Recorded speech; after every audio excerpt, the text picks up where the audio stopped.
দর্শক, কৃষি হসপিটালের পক্ষ থেকে স্বাগতম। আমি যে গাছটির সামনে দাঁড়িয়ে আছি এটির নাম হলো কন্টিকারি, অনেকে এটিকে তিত বেগুন নামেও চিনে। ইদানিং এই তিত বেগুনেই কলম করে বেগুনের চারা উৎপাদন করা হচ্ছে, যেগুলো সহজেই বেগুন ধরে। তো এই তিত বেগুন কিন্তু বাংলাদেশি উদ্ভিদ নয়, এটি সাউথ আমেরিকান উদ্ভিদ, অর্থাৎ আমেরিকার দক্ষিণাঞ্চল থেকে এই উদ্ভিদ বাংলাদেশে এসেছে। এটি আমাদের দেশে আগাছা হলেও এর ভেষজ গুণ ব্যাপক।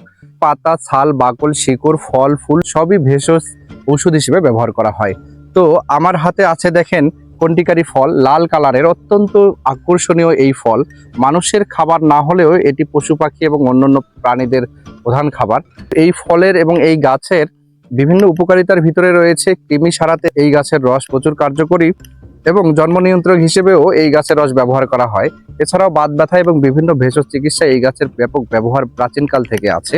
আজকে আমরা এই লাল বেগুনটি দেখতে পেলাম দেখে আপনাদের দেখানোর জন্য আসি যে এটি হলো আমার হাতে কত সুন্দর অ্যাট্রাকটিভ কালার সেই তিত বেগুন, অর্থাৎ কন্টিকারি ফল।